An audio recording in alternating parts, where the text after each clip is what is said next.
Welcome to the amazing world of automobiles, where we explore the rich and sometimes quirky history of the machine that changed the world. Whole nations fell in love with the car, the personal mobility it offered, and the jobs it created. Prosperity seemed certain for any nation able to build and sell cars, at home and to its neighbours, near and far. In this episode we look at the stranger-than-fiction rise and fall of the once mighty British car industry. Car makers were once the saviours of the British working class and became fabulously wealthy. They were made lords and knights of the realm. But soon the dream faded and withered and British cars became a laughingstock. How did this happen? And how did a once proud industry rise from the ashes once more, building high-end luxury for the mega-rich, super-fast sportsters and classically elegant tourers? Join us as we explore the amazing world of the automobile and see the best of British.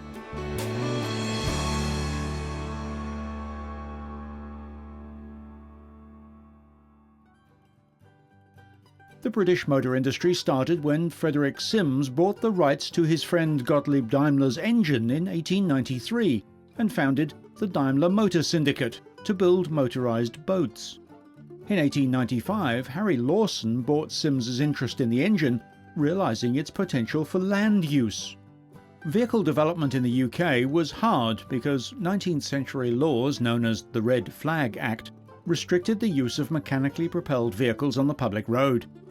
A man with a red flag had to walk ahead and warn people, especially those with horses, that a motorised carriage was coming, effectively limiting the car's speed to a walk and therefore much slower than a horse-drawn carriage. In 1895, as one of many attempts to promote his schemes, Lawson and Frederick Sims founded the Motor Car Club of Britain. He and the club organised the first London to Brighton Emancipation Run in November 1896, to celebrate the relaxation of the Red Flag Act, marking the start of a motor industry in Britain. Early British vehicles relied on developments from Germany and France, but by 1900 the first all-British four-wheel car was designed and built by the Woolsley Sheep Shearing Company, later the Woolsley Motor Company in Birmingham. Herbert Austin had lived and worked in Australia for 9 years, transferring back to the UK with the company, and he remained on the board until 1933. In 1905, Austin resigned from the Woolsley Tool and Motor Company, taking some senior staff with him, and in 3 years Austin was producing 17 different models of cars. By 1913, Henry Ford had built a new factory in Manchester and was the leading UK producer, building over 7,000 cars that year. Roads quickly overflowed, and the dream of effortless personal transport dissolved into a reality that we have today, the traffic jam. Car production just about stopped during World War I as industry geared up for the war effort, employing women in large numbers for the first time.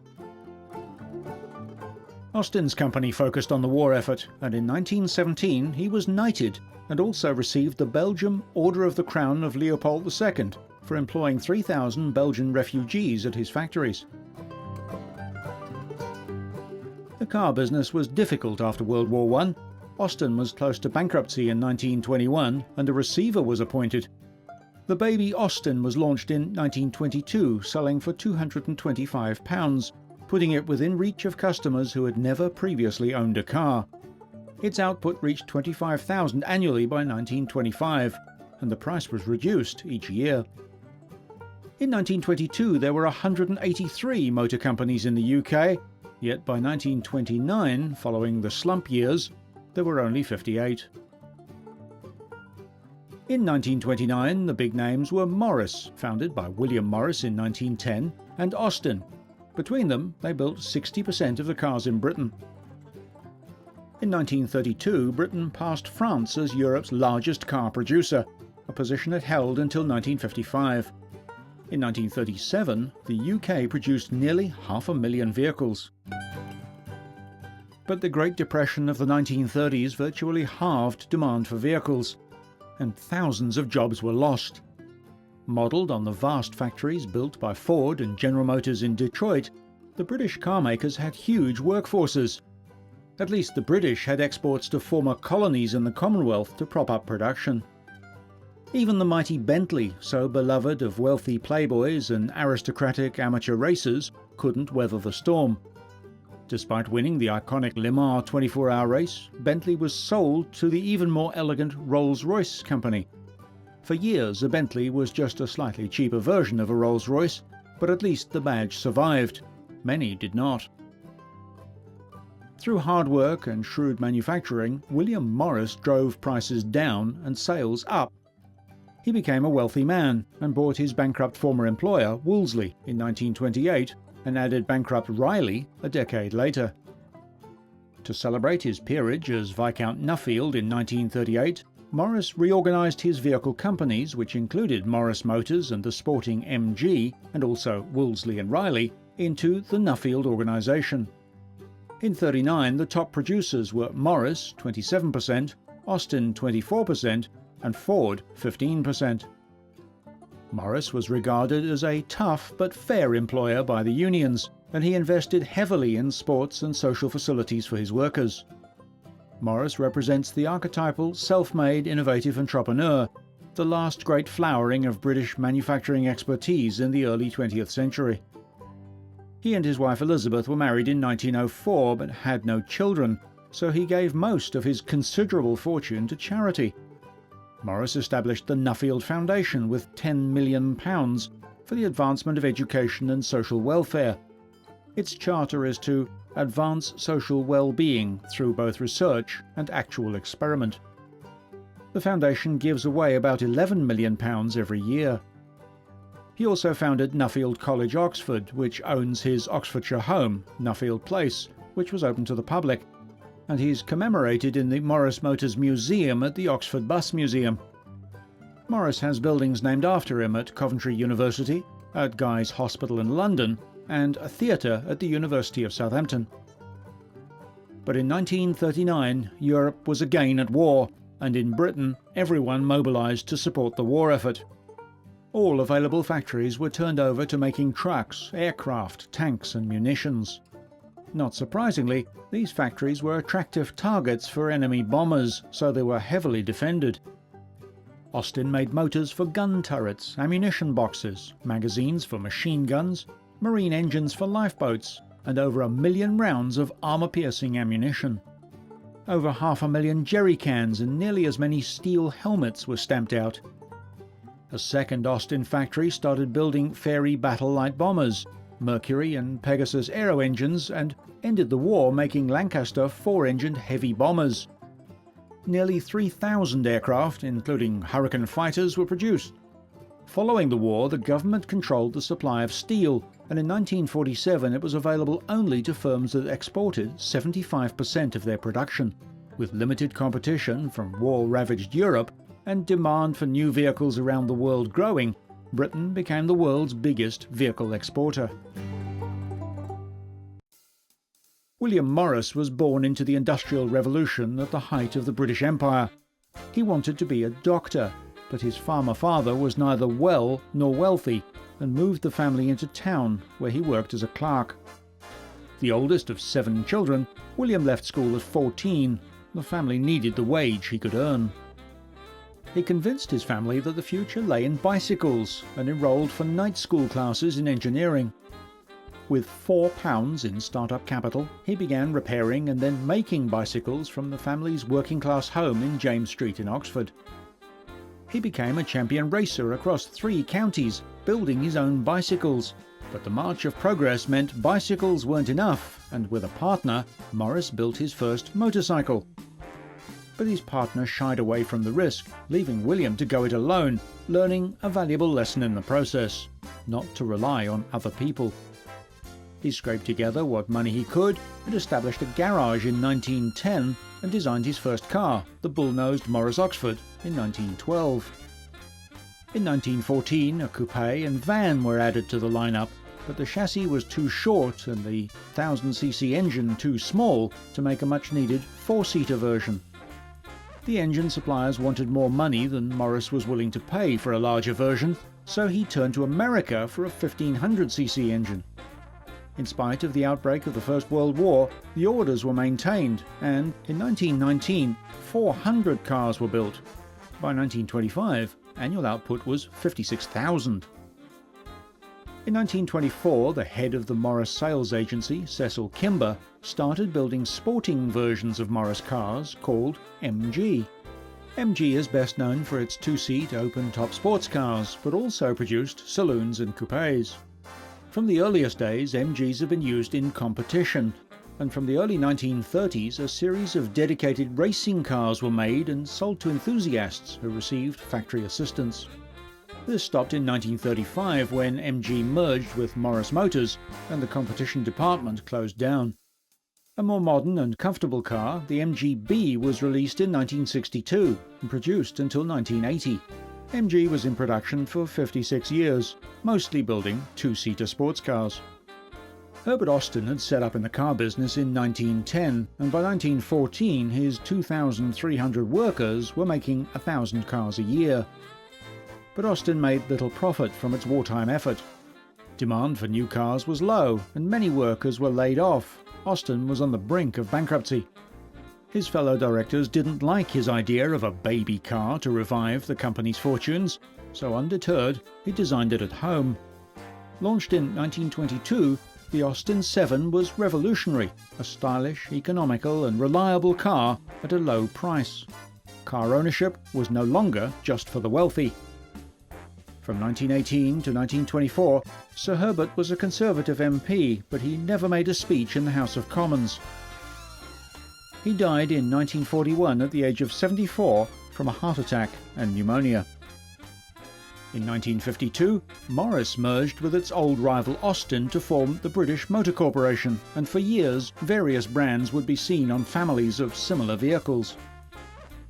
J.K. Starley made history in 1885 by producing the Rover safety bicycle, a rear-wheel drive, chain-driven cycle with similar-sized wheels. After developing the template for the modern bicycle, the company moved into powered transport, building first motorcycles, then cars, and using the motif of a Viking longship. The company developed the Rover Imperial motorcycle in November 1902. Rover began making cars with the two-seater Rover 8, and the 12-horsepower model was introduced in 1912. Building on successes like beating the Blue Train for the first time in 1930, Rover had royal, aristocratic, upper middle class and star clients. But immediately after the war, times were tough. There was a lot of reconstruction to be done, but shortages of almost all commodities, and the cash to pay for them. Luxury cars weren't high on many people's shopping lists. Rover knew they needed a new approach to find new markets, especially overseas. Inspired by an American World War II Jeep that he had used one summer at his holiday home in Wales, Rover's chief designer Maurice Wilks sketched a rugged new go-anywhere vehicle, and so was born the Land Rover. The square bodies were constructed of a lightweight rust-proof alloy of aluminium and magnesium called Burma-Bright. This material was used because of the post-war steel shortage and the plentiful supply of post-war aircraft aluminium. Within 5 months, the first prototypes were undergoing testing, and the cars were launched at the Amsterdam Motor Show in 1948. They were shown to be hardy, and with high and low-range gearboxes and large ground clearances, there were few places a Land Rover couldn't reach. The body's resistance to corrosion was one of the factors that built the Land Rover's reputation for longevity in the toughest conditions. Land Rover once advertised that 75% of all the vehicles they ever built are still in use, and Land Rover drivers sometimes refer to other makes of 4x4s as disposables. The early choice of colour was dictated by military surplus supplies of aircraft cockpit paint, so early vehicles only came in various shades of light green. The early vehicles were designed to be field-serviced. Advertisements for Rovers cite vehicles driven thousands of miles on banana oil. The use of Land Rovers by the British and Commonwealth military, as well as on long-term civilian projects and expeditions, is mainly due to the marque's off-road performance. For example, the short-wheelbase Land Rover could climb a gradient of 45 degrees, and a feature of all Land Rovers is exceptional axle articulation, allowing them to maintain contact and traction on uneven surfaces. Come the 1960s, and the privations of the post-war period were largely forgotten. A new market for four-wheel drive vehicles was evolving, one which included leisure and recreation. Taking notice of what was happening in the USA, Land Rover started work on what would become yet another worldwide sales success, the Range Rover. Launched in 1970, here was a vehicle as robust as its cousin the Land Rover when driven off-road, yet offering a refined ride when driven on-road. The Range Rover introduced features like self-leveling suspension, a powerful V8 engine, and a four-wheel drive system that didn't feel like you were driving a truck. Still selling well over 40 years later, the regularly updated Range Rover is an icon of British engineering, which has been imitated by many other manufacturers. Top-of-the-range models pack in the luxury features and latest technology, with prices to match, but families like the space, versatility and comfort. The Range Rover was a key part of Land Rover's revival in the 1980s and spearheaded the brand's return to the all-important American market. The Range Rover. You'll undoubtedly be seeing these exceptional vehicles on the road. Or maybe not.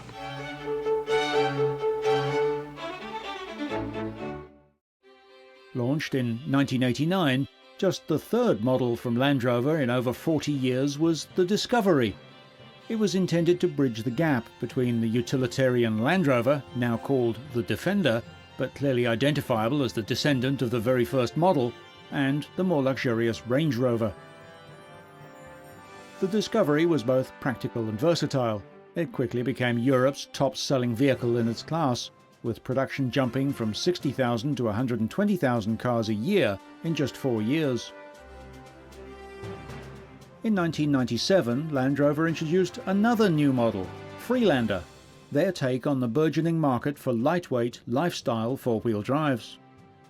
It was the first monocoque Land Rover, where the body is also the chassis instead of having a separate body bolted to a chassis like a truck or a horse-drawn cart.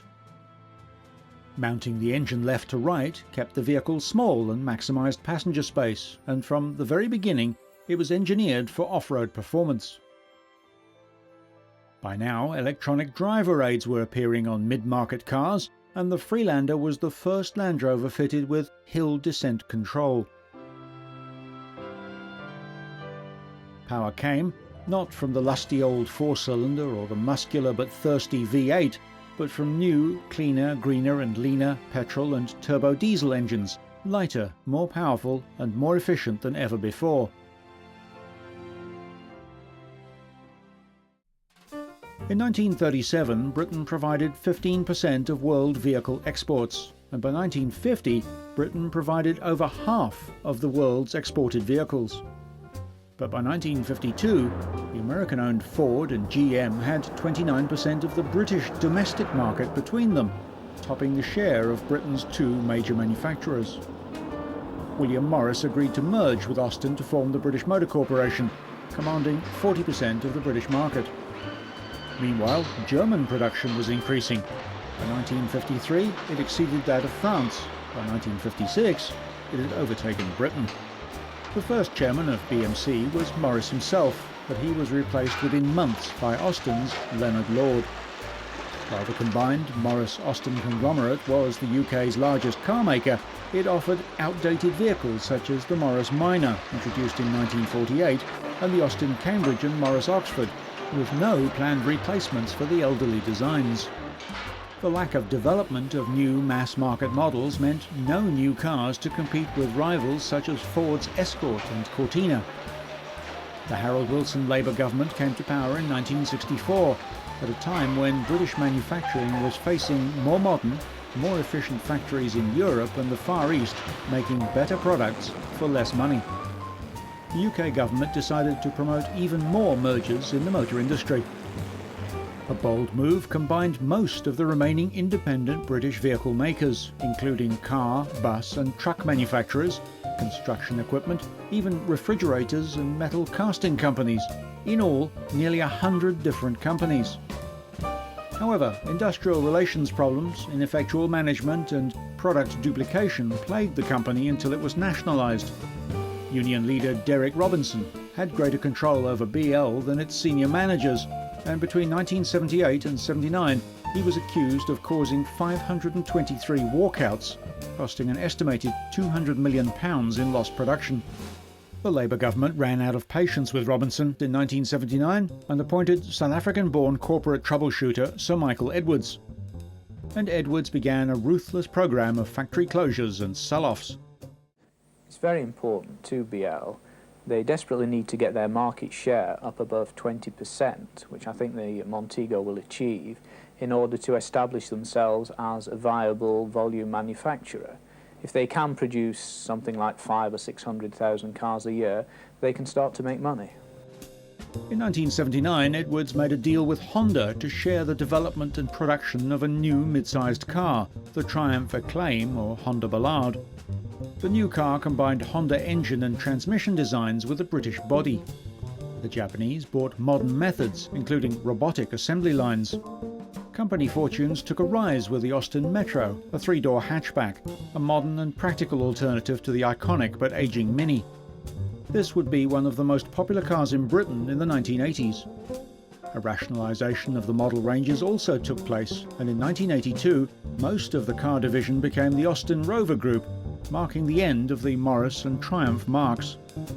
But the car industry was still owned by the British government, and it was largely hamstrung by political short-sightedness. I think they're very definitely at risk. I think they're at risk if the government just waffle on it and don't sort of make up their minds on the issues anyway. Let me sort of draw a slight parallel. There have been occasions when there have been disputes in the company where the unions have been accused of affecting the market share. And it's perfectly true that you can see the results of disputes on market penetration graphs. Now, if that can happen with the possibilities that arise from, shall we say, a 5-day strike in one of the plants, not all of them, just one of them, what on earth is the government's lack of determination doing on market share? It wasn't just the trade unionists who were concerned. Traditional government supporters also supported a call for decisions.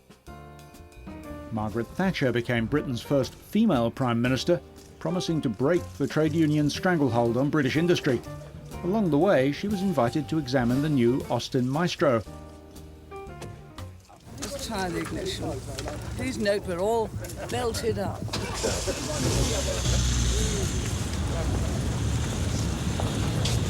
It's a very, very good car, and I just hope people will really buy it. Helps to buy British right now. Honda's deal with Rover saw several designs shared between them. The venture ended in 1994 when Rover was sold to BMW. For the first time in nearly a century, Britain didn't have an independent mass-production car maker. The new MG V8 was described at the time as an MG on steroids. It was good for 135 miles an hour. The performance is not without its penalties. The original MGB cost under £1,000 in 1962, but the V8 went on sale at over £26,500. The new model was more than just a revival of a famous badge. For over a decade, the famous 8-sided emblem was only seen on sedate sedans. But with a new open-topped car, enthusiasts could finally buy what many regarded as a real MG again. Time was a sports car, and this is what we have now in the MG V8. We're very pleased indeed. Interest in small roadsters increased in the 1990s thanks to Mazda's MX-5, and in 1992 MG created an updated version of the old car.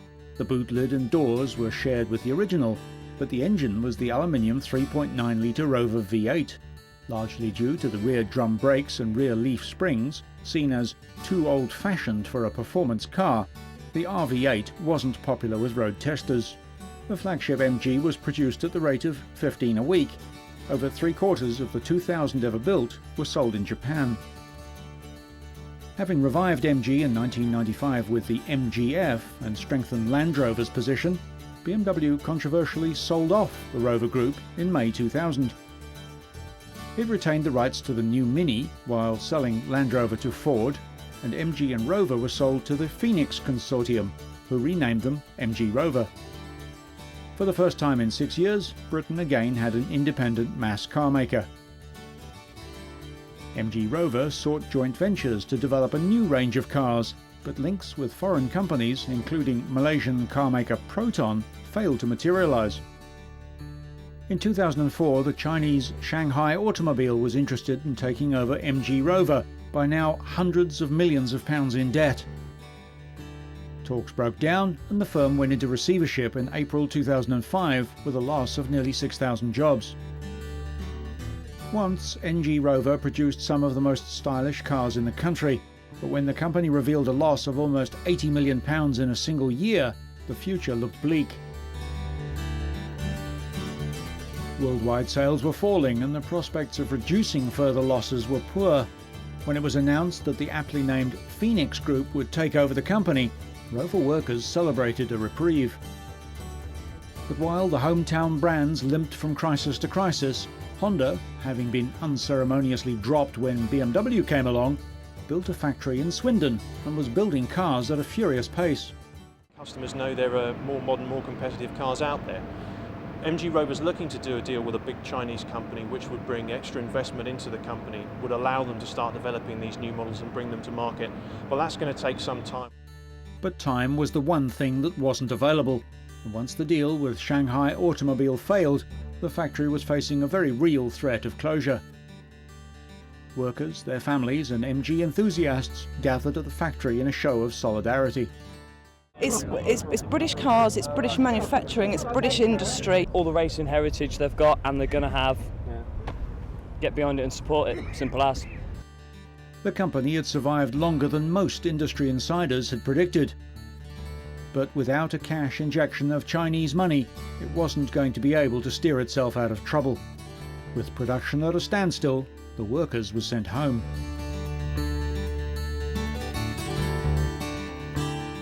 The beleaguered British government couldn't bail out the company, and with no chance of a last-minute reprieve, workers returned to the factory to pick up their tools. It's always in the back of your mind, but I thought I wouldn't see this day, to be honest. The collapse of negotiations wasn't unexpected, but when it happened, it left 5,000 workers out of a job. We build good cars, we've always built good cars, and the public should have stuck with us, bought the produce that we're good at building, and they've let us down. Everybody's let us down. As the workers cleared out their personal belongings, the grim-faced administrators began the lengthy task of assessing what could be sold off to pay some of the company's huge debts. With Shanghai's interest off the table, there was no longer any justification for further borrowings to keep the factory running. The closure came as a massive blow to the local economy, so serious that the then Prime Minister Tony Blair and his Chancellor Gordon Brown toured the area and announced emergency aid for those most affected. There's no point in me trying to pretend that we can put together some magic deal to get another company to come in and take it over. If we could do it, believe me, we would have done it. We weren't able to do that. What we can do now is do our level best for people for the future and to protect them through a period that's going to be very, very anxious and very, very worrying for them, for their family.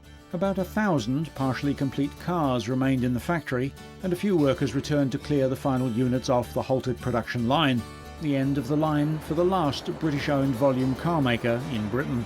3 months later, the firm's assets were bought by another Chinese car maker, Nanjing Automobile Group, and a workforce of 250 began production of the MG-TF, launched in 2008. While the mass production of British cars lurched from feast to famine and into oblivion, some of the small specialist firms stayed resolutely in business, thanks to loyal customers and workers. One such is Aston Martin. Despite damp conditions, the Royal Windsor Festival of Aston Martin was held in 2005.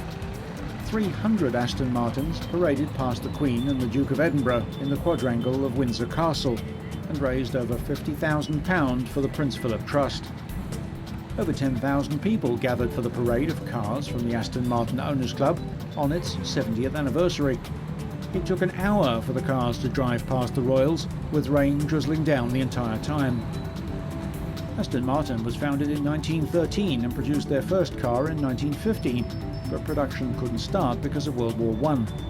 After the war, the company was reformed and a new car carried the Aston Martin name. About 55 cars were built, but the company went bankrupt in 1924 and was bought by Lady Charnwood. The company failed again in 25, the factory closed in 26, and wealthy investors, including Lady Charnwood, took control. Car production was on a small scale, and by World War II only about 700 had been made. During the war, Aston Martin made aircraft parts.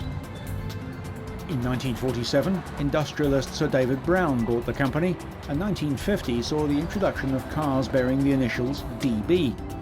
Ian Fleming made the DB Mark III famous in his James Bond novels, but when the movie Goldfinger was made, Bond was driving a DB5. Despite the cars appreciating in value, the company was often in financial trouble and was sold in 1972. 3 years later, the company was resold after another bankruptcy. A successful turnaround saw the recruitment of 360 new workers and a trading profit. In 1980, Aston Martin had planned to buy MG as a little sister marque building smaller sports cars. More recently, Aston Martin has been owned by Ford and was recently sold to motorsport millionaire David Richards. Aston Martin collected John Sinders and 2 Kuwaiti investment companies. From 1969 to 72, Aston's flagship model was the DBS V8, hailed as the world's fastest 4-seater production car.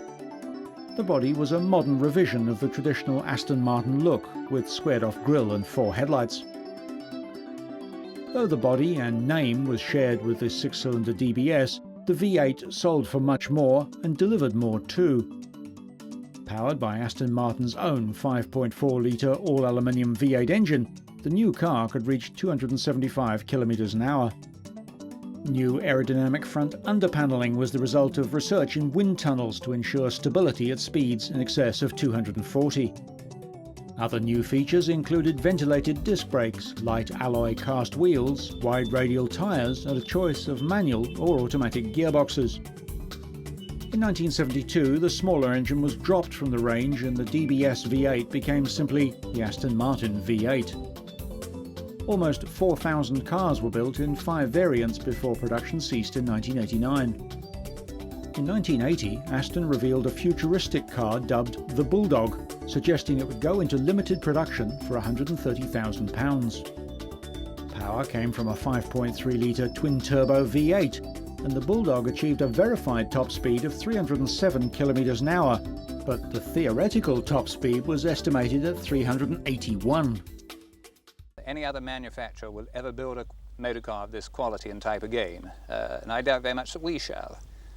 The world is moving away from this sort of thing, so it probably is the ultimate supercar and probably the last ultimate supercar. Aston claimed the car was to showcase technical know-how, but it was rumoured the Bulldog was ordered by an oil-rich sheikh. When he changed his mind, Aston adopted the project as their own. Bulldog was sold to the Middle East and spent some time in the US before returning to Britain with an all-new green paint job. The modern Aston Martin cars are unashamedly expensive, high-performance sports cars. 6-litre V12 engines derived from the DB9R racing car are tuned to deliver significant power for road use with a choice of a 6-speed manual or Touchtronic 6-speed automatic gearbox. A low curb weight of around 1,600 kilograms combined with the engine help modern Astons accelerate from rest to 100 km an hour in under 4 seconds and reach top speeds of over 300. There are 2-seaters and 2+2s in coupe or cabrio bodies. The 2-seater coupe has a bonded aluminium chassis and is made of magnesium alloy, carbon fibre composite and aluminium. Interestingly, there was a DB7 and a DB9, but no DB8, as it was feared buyers might assume the engine was merely a V8 instead of the V12.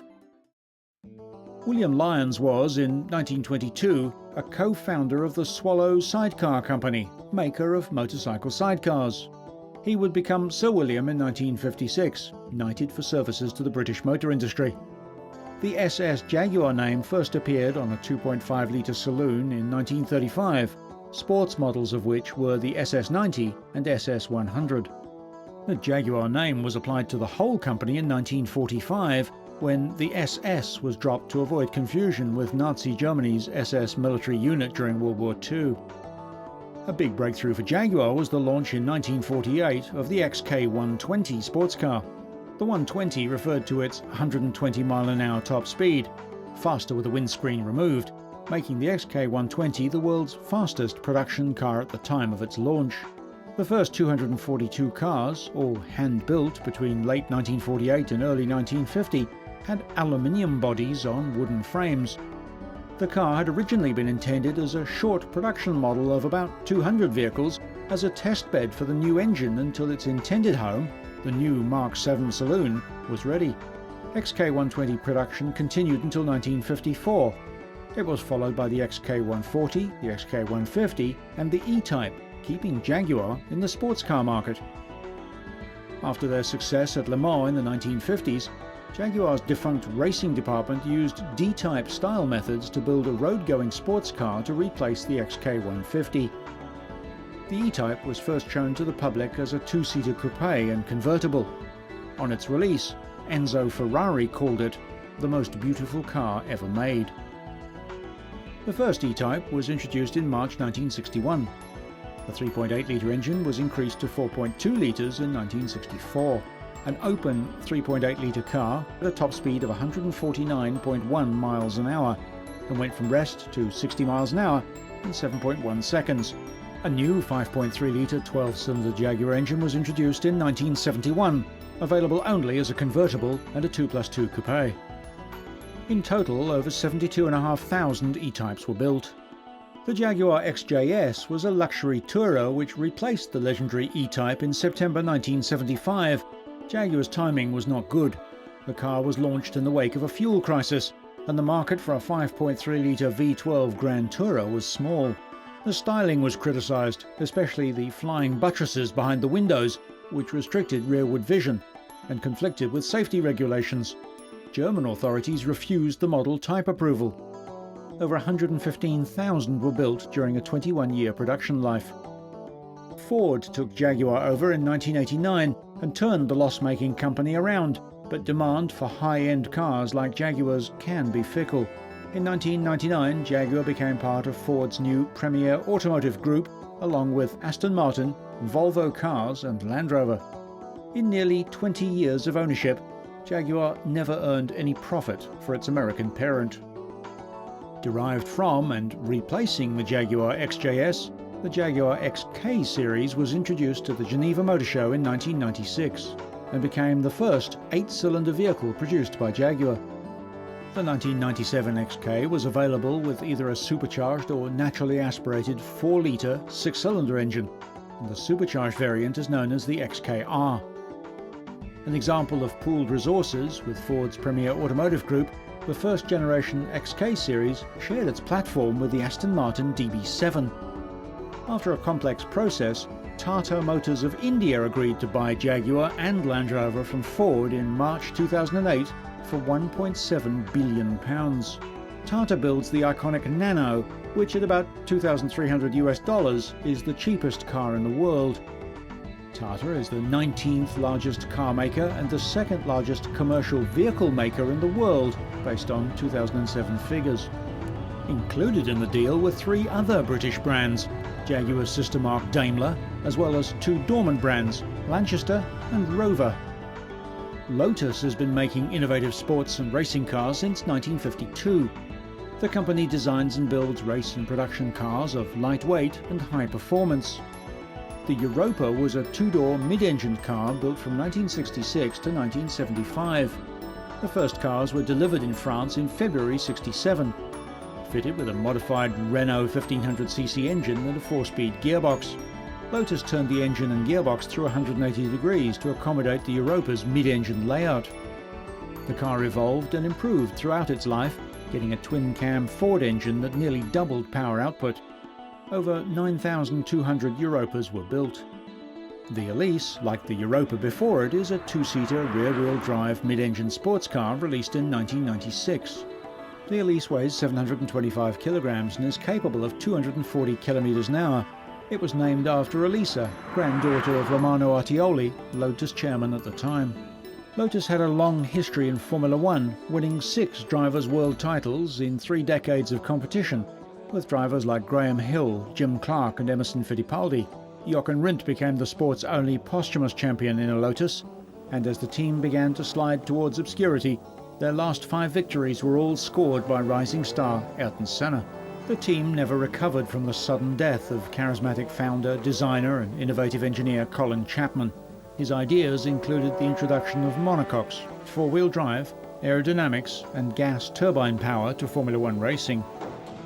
The Lotus Elise is a latter-day reincarnation of the Europa and true to the ideals of Colin Chapman.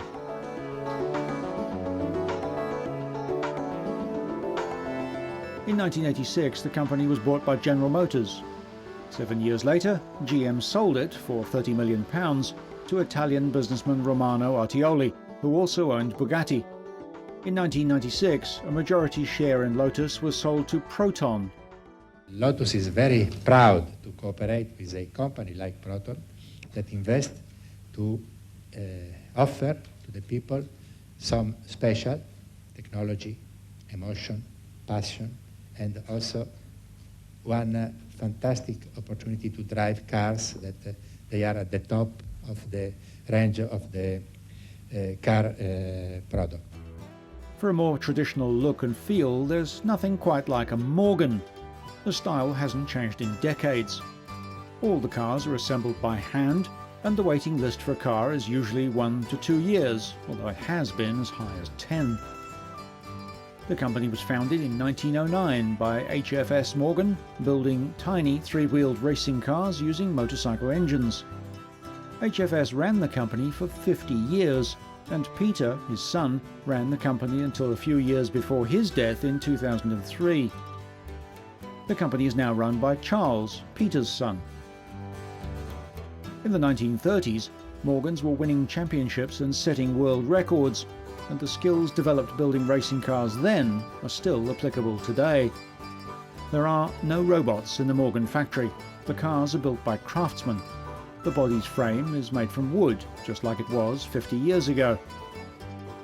Morgan has built a reputation for standing by the old methods, and the firm is proud that it has never suffered a strike. Though Morgans are simple, they're not cheap. Long waiting lists for new ones mean that used Morgans are quickly snapped up, and they hold their prices very well. Almost half the factory's production is exported, and there are no plans to change this winning formula anytime soon.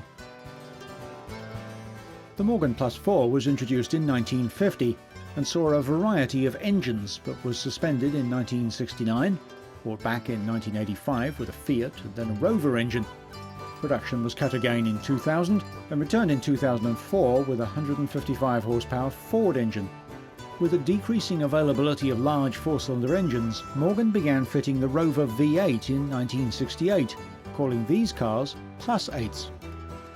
In 2000, the Aero 8 was introduced with a BMW V8 engine in a car weighing less than a BMW Z4. It's even faster than the Plus 8, delivering supercar performance. The Aero 8 has a top speed of over 170 miles an hour and can do 0 to 60 in 4.5 seconds. The creation of senior GM executive John DeLorean, few cars have quite so colourful a history as those bearing his name, despite all being grey. Made famous as the time machine in the Back to the Future movies, the unpainted stainless steel car was ahead of its time and became mired in real-life drama. DeLorean left GM to build a Lotus-designed car in a factory established in Northern Ireland with around £100 million of British government money. The DeLorean's body featured gull-wing doors and used a V6 engine developed by Peugeot, Renault and Volvo. The factory started making cars in early 1981, but the company was in receivership a year later. It built around 9,200 cars over 21 months before the British government shut it down in November 1982. Today, about 6,500 DeLoreans still exist. The cars were intended for the American market, despite being built in Northern Ireland, so all production models were left-hand drive. Only 17 right-hand drive DeLoreans were ever built. The US government tried to lure DeLorean into trafficking cocaine, but he defended himself, showing that his alleged involvement was entrapment by federal agents. There is no more famous British car company than Rolls Royce, and it was Henry Royce who designed and built what are still regarded as the best motor cars in the world. Royce died in 1933, but the cars he created and those built since have set the standard for engineering excellence, luxury and quality. Royce formed a partnership with Charles Rolls in 1904 to build and sell the cars that Royce had already started building. In 1910, Rolls became Britain's first aviation fatality. Rolls-Royce built aircraft engines from the earliest days, and their power, endurance and performance was recognised in Royce's knighthood, though he never ever called himself Sir Henry, and signed letters simply as H. Royce, mechanic. His personal motto was, "Whatever is rightly done, however humble, is noble." In 1912 he had an operation and was given just months to live. He survived another 21 years, and on the day he died was designing a new shock absorber. Royce insisted on high-quality craftsmanship in every part of his cars, and to this day, much of the skilled work is done by hand. Testing was rigorous and inspection painstaking, but each new car that eventually rolled out the factory door was as close to perfection as possible. The roll call of owners of the best car in the world include the rich, the famous and the powerful from all around the globe. A Rolls-Royce was a status symbol from Hollywood to Moscow. Joseph Stalin had two, and cars were often customized to suit outlandish requests from wealthy owners. Rolls-Royce bought Bentley in 1931, and for years the two brands shared many parts and were built side by side to the same exacting standards, with Bentley the more sporting and Rolls-Royce the more luxurious. Today, both these British icons are owned by German companies, Bentley by Volkswagen and Rolls-Royce by BMW. The famous mascot, the Spirit of Ecstasy, is said to have been modelled on the illicit lover of one of Rolls-Royce's earliest patrons, Lord Montague of Bewley. Eleanor Thornton drowned when their ship was torpedoed in 1915. Their love affair is the subject of a movie by Lord Attenborough. To be considered for a job actually building the most famous British car of them all is a considerable honour, and once employed, few craftsmen willingly resign, so personal appearance, including a tie, reflects the prestige of working for Rolls-Royce. The very last car to be built at the factory in Crewe was escorted off the premises by the original, priceless 1907 Silver Ghost. Since 2003, Rolls-Royces have been built at a new factory in Goodwood. Cars like this Drophead Coupe, or two-door, four-seater convertible version of the Big Phantom. Powered by a 6.75-litre V12 engine, the car is available in 44,000 different colours and has a stainless steel bonnet. The production car is very close to the 100EX concept car, built to canvass public opinion of a convertible Phantom. In its first year of production, 253 of them were built. Nowadays, the Phantom bodies are actually made in Germany and sent to the airy new British factory for assembly. The production line moves microscopically slowly, and most of the finishing work is still done the old-fashioned way, by hand. In the 1920s, British racing Bentleys, driven by wealthy amateur racers, won the prestigious Le Mans 24-hour race 3 times in quick succession. Riding the wave of patriotic fervour and the plaudits of beating the world, Bentley produced a massive 8-litre car. Their timing was disastrous. This car was launched for the 1930 season, absolutely at the time of the stock market crash. It had been conceived obviously as the wave was going up, came out on the crest of the wave, and the marketing of it, of course, came after the wave had started to go down. Just 100 8-litre Bentleys were built, and while they are now worth a great deal of money, Bentley went broke and was bought by Rolls-Royce. An 8-litre engine was fitted to a significant racing Bentley in 1931. Known as Old Number 1, and the car which led the winning team to a 1-2-3 finish at Le Mans in 1929, the car was the subject of a court case which established its authenticity and its value, about £10 million.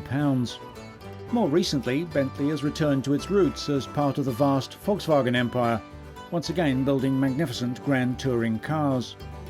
Able to draw on the expertise of engineers and suppliers to Audi, Lamborghini and Bugatti as other members of the VW group, Bentley has come out of the shadows of former owner Rolls Royce.